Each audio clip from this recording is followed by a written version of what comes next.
KGW.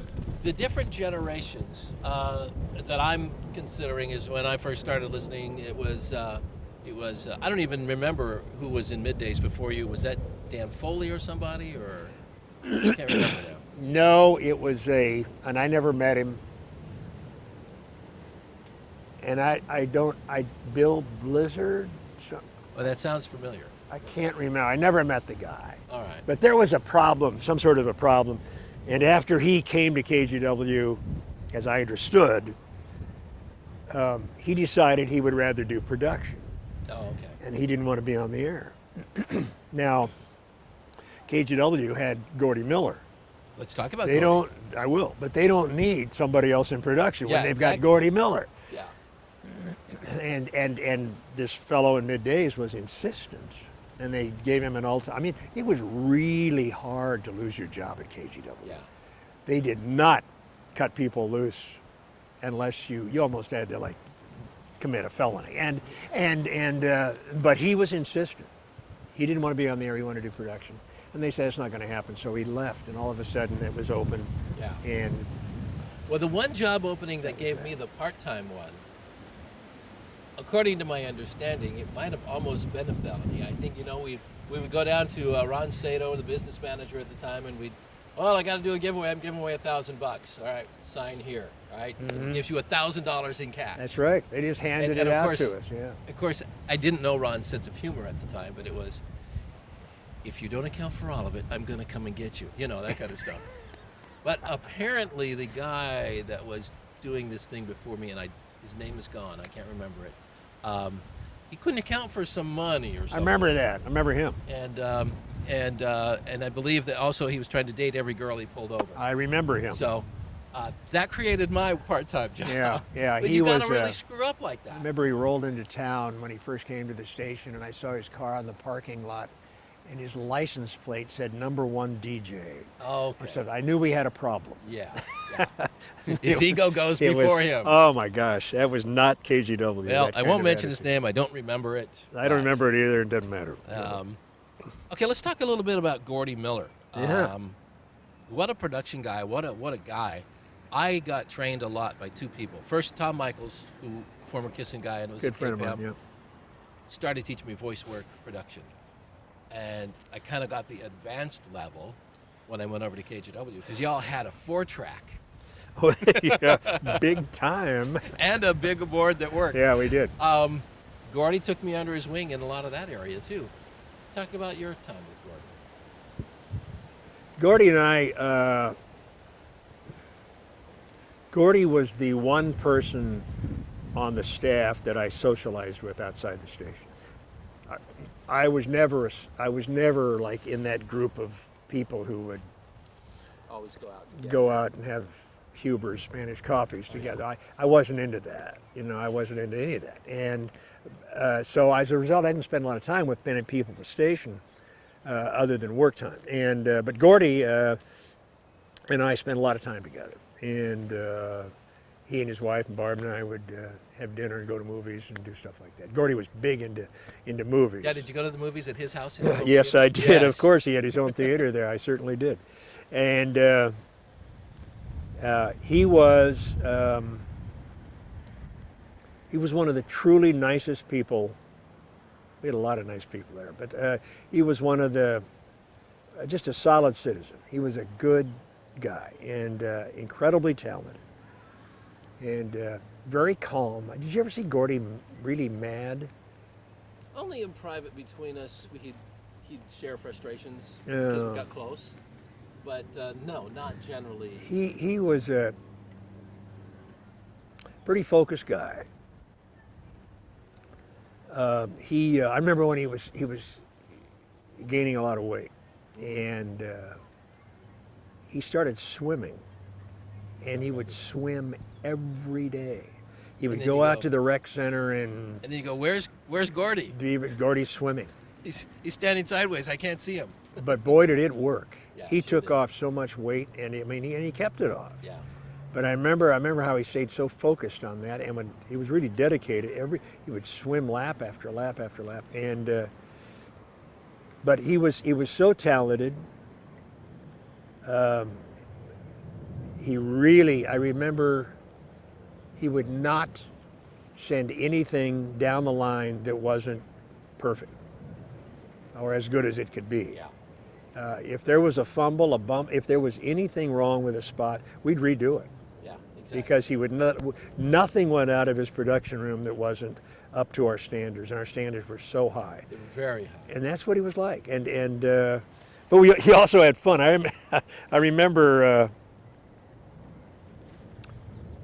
every Christmas, I'm sure every station in the country would sell greetings, Oh, you yeah. know, so that on Christmas Day and New Year's Day, when they weren't doing their normal programming, they would say, you know, the employees at Fred Meyer would like to wish you and your family a very Merry Christmas. Exactly. You know, and you know, but someone had to record all of those, and we had a bajillion of those. So Gordy and Harper and I would go into the production room, and we'd sit around this table. We had a bottle of Jack or something in the middle of the table. And we'd have all of these pages of these things to record. And so we would record one. And as soon as you recorded it and got it done, you'd take the bottle and have a little shot. And it went around the table and we'd do The this. Christmas spot game. It was, and that's how we got through doing the Oh, yeah.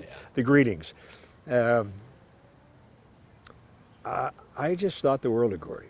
Yeah. And then he left, and I forget the timing. Oh, that's right. Because everything at the station was changing. And did Yeah. he go to KXL, KEX? I can't remember where he went to for a He went to while. KXL, KXL. Okay. and that's where he was when he passed. Yeah.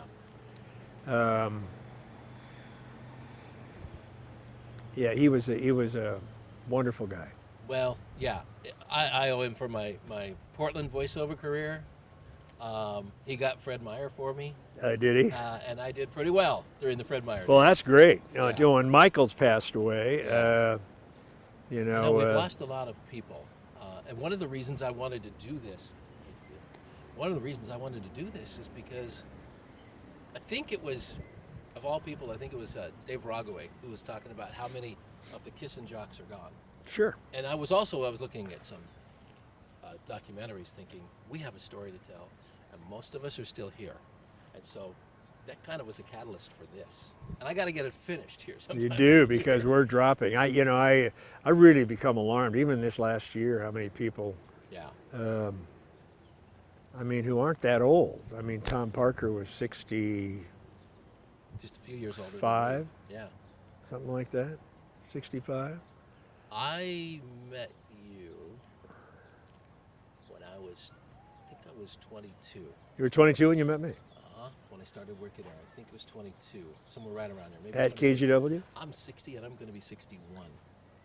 I'm a couple, 3 weeks away from 70. Try that There on. you go. Who's the? Oh, I almost John Erickson. Let's talk about you and John Erickson and mornings and friendship and. Yeah, all of that. John is like a brother to me. John is, he is such a sincere, professional, solid, good person, and so devoted to his craft. Yeah. He's the consummate radio newsman. I know of no one. Do you see he's still writing things on Facebook? Oh, he does Every his morning? the dripster. Yeah, Yeah, the yeah, dripster, the daily yeah. drip. Yeah, he's. We have dinner occasionally. In fact, we're going to have dinner as soon as I get back. John rolled into town from Denver in 1970. When was it? 74, 70? I can't remember. Yeah. And he was a bit hippied. You know, but some of that he's never lost. I wasn't around then. He was driving a Volkswagen, for crying out loud. Yeah. Anyway, he rolled in and took over the news department and did such a great job, and became my on-air partner. John and I were together between the two stations. John and I were together for almost 30 years. And John and I have never had an argument, Yeah. never had a problem. It's just an amazing partnership. Um, Off the air, we had no relationship at all at KGW. I remember you saying, "Yeah, we don't socialize." We But don't you, socialize at all. but you came together during those 4 hours. Yeah. Well, the reason we didn't socialize was because since the whole show was ad lib, we scripted nothing. Yeah. And we always felt that if we spent time off air together, we'd burn material that we should save for on air. So for that, I mean, literally for that reason, we didn't hang together at all.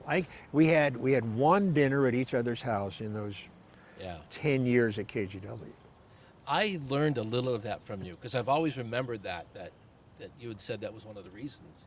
Now I'm doing mornings. I have a morning partner. Her name is Brandy. I don't script anything either. Everybody says I prep a little bit, but I don't script. I go, Sure. hey, there's a great thing we want to share. You shared a lot personally and Oh, different I things talked that- about everything. I really did. I talked and about everything. I have to tell you, what I'm doing now, I learned that from you. Yeah. Because I would hear you, and part of what we do in Christian radio now is we're more about sharing what's going on or pointing out people who are doing great things. And My explain your- my feeling. I had the advantage as I both at both stations of trying to. I was reaching an audience that was living life at about the same stage as I was.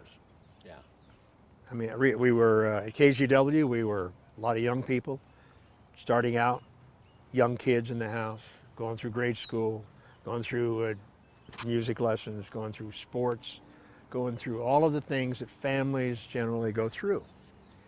And so I thought, and I still continue to think, that the best way to reach them is to talk about those things, because if they can relate to you, and if they can feel like you actually are just a voice on the radio, but somebody who's actually sharing their life experiences, then that will bond you even tighter with your audience.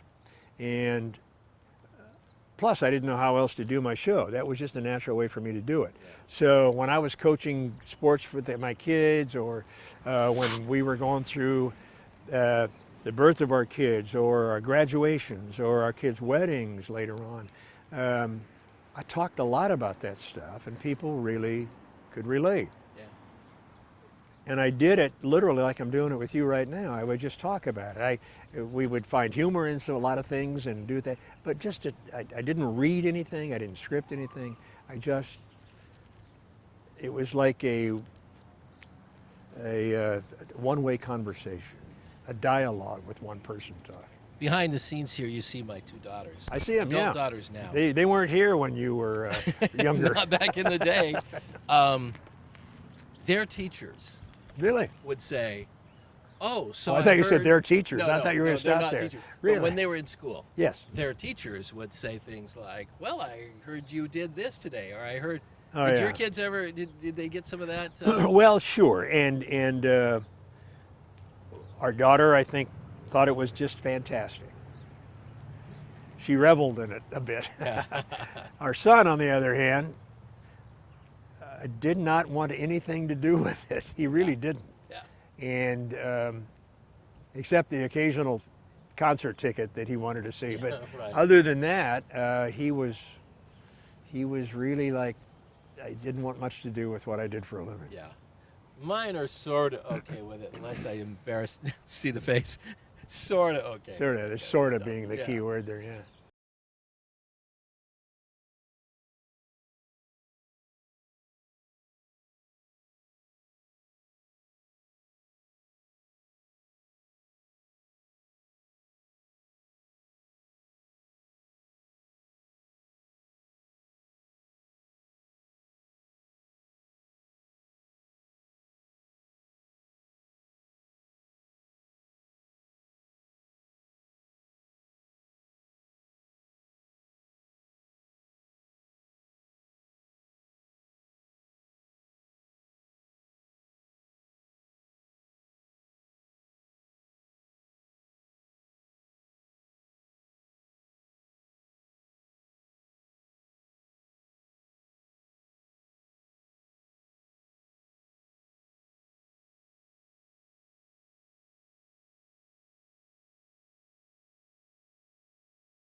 Um, is there a favorite time? I'm just thinking a favorite part of the era that you were there, a favorite promotion, most fun promotion, something that was. Um,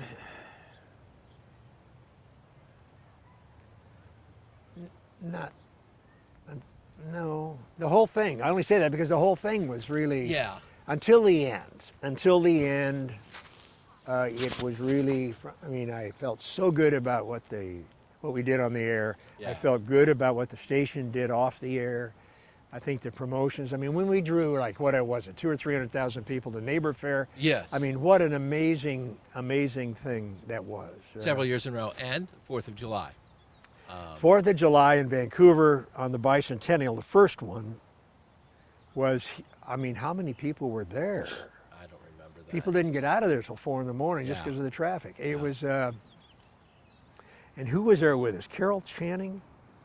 Oh man, because I remember they brought in some of the old line. She was. I didn't know she was going to be there, and she came up on stage, and I there was little. Well, what are you doing? You know, it's one of those things. Yeah. And I can't remember whether she sang or what she did there, but and then of course the fireworks, and we'd never seen a fireworks display quite like that. So, and that was all KGW. One of the most fun things for me was after learning production, working with you and Diana and Roxanne Yep. on putting together the soundtrack. I kind of inherited that after a while. Yep, we did the soundtrack, and the whole concept of choreographing fireworks to music Yeah. was a new thing then. I still And, have probably 2 or 3 10-inch reels I know. of our masters. we had well, I tell you, one of the most fun things we did was the red sweater. Yeah. And the thing that made it the most fun was how incredibly successful it was. People had never seen a promotion like the red sweater contest. Yeah. And the concept was interesting in that it was a Friday afternoon. Our manager, Ron Sato, called several of us together, Roxanne and Miller and Diana Schmid and me and Gordy, I think, into his office Friday afternoon. He says, we need a huge promotion for the book. Think about it over the weekend. Come in Monday morning with an idea. Come in No with an sweat, idea. No pressure. So I don't even remember what I came up with. It was, I don't remember. Monday morning I'm on the air, and Roxanne, our promotion director, sticks her head in the studio and says, whatever you came up with this weekend, forget it. We've got the winner. So when I got off the air, we all met in Sato's office, and they outlined the red sweater. Because when we did our first billboard years before, I just shown up for the shoot. It was a still shoot, and of course, and I showed up in a navy blue sweater or something like that. And they looked at me and said, "Wow, that does not pop. That doesn't, you know." And so someone ran down to Nordstrom and bought a sweater, and it happened to be a red V-neck. Well, yeah, so that it would match the red sticker. Well, yeah, it does. It did, but I'm not sure they gave that any thought. So I put the sweater on and did the shoot, and after that, every shoot we did, TV or billboard or for the bus sides, whatever, wear the red sweater. Yeah. So it became the trademark. It became the symbol, you know. And so their idea was to have some mythical creature steal my sweater and ransom it back for what ended up being $29,000.95. Yeah. And he allegedly had hidden it somewhere in the world, and we would give clues every day, and that was sort of a takeoff of Mike Phillips hiding the red sticker hiding the years sticker. ago. Yeah. Was it in Asuncion, Venezuela, or I don't know? We did several of them. Yeah. One was in, I think the sweater I think was in Ireland. Okay. Or maybe it was Japan. One was in Ireland, one was in Japan. Anyway, Yeah. I wrote the clues for all of those things, and the object was to give them useful information, but not give it away until most of the rating period was over. Yeah, just a You little know, our at a greatest time. fear was somebody. It's a legal contest. It's just we're going to make it as long as possible. It's a 4-week contest. Then on the third day, someone says, "Limerick, Ireland, by any chance?" Oh no, you know, and it's all that money. Well, you that, know, that never happened. You know, our other radio station that we grew up listening to had a very serious problem because they did it illegally. I Do you understand know that, that old yes, story I- about the camper? Yes, and We'll just let that with the go. keys. The keys. Yeah, the and keys I was a didn't, kid. The keys didn't quite. I was a work. kid at that promotion at Oh, really? Marv Tonkin Ford because I lived just down the street. No. And then years later, I find, well, that was one of the nails in the coffin. Anyway.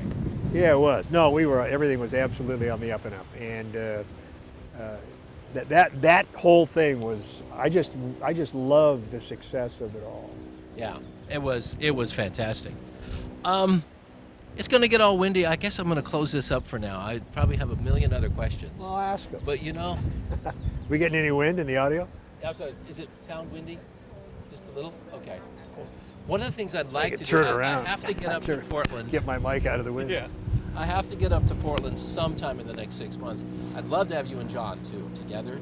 Oh, And- I know we both. And I'd love to get. It probably will be raucous to get a bunch of us together somewhere, but anyway, That'd be fun. Talk to Glenn.